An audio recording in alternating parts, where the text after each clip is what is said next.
Last year it was definitely a good year. We accomplished a lot more than my freshman year.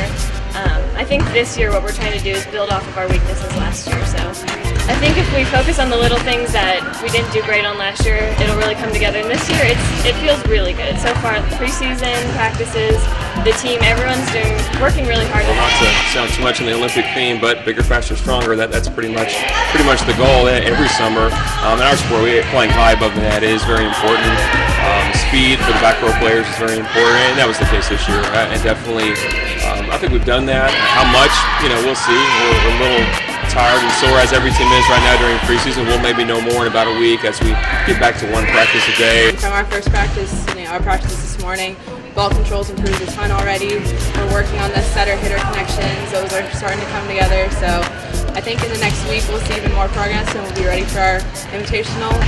On the court, we are just working on ball control, defense, just getting back into volleyball, and just as most importantly, building the relationships with the new players that have come in, just making sure we get to know each other and have that team chemistry.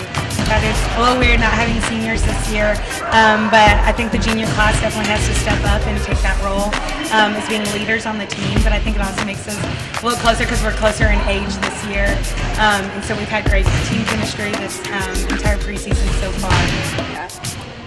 It'll just be different. There's not that seniority responsibility, so it'll kind of fall on everyone else a little bit more for that responsibility. But I think we'll end up being okay. A bunch of people in my class have been 2-year starters already, so I think as far as experience goes, we'll be okay. And everyone's going to have a bigger role this year. I think what we'll see a lot is the middles having a bigger role than we've seen in the past, getting a lot more number of sets because they're going to be our big bangers. But we're going to have a different look this year. I've never in all my years of coaching had a team without a single senior. And so it's a very different dynamic. It really is. But at the same time, our juniors, we have 4 juniors that are going into their 3rd year as starters. All 4 of those juniors were all-conference players a year ago. And so it's not really lacking for leadership or lacking for experience. It's just lacking for, older people, if you will. You rarely happen upon greatness. You rarely happen upon accountability. It is planned.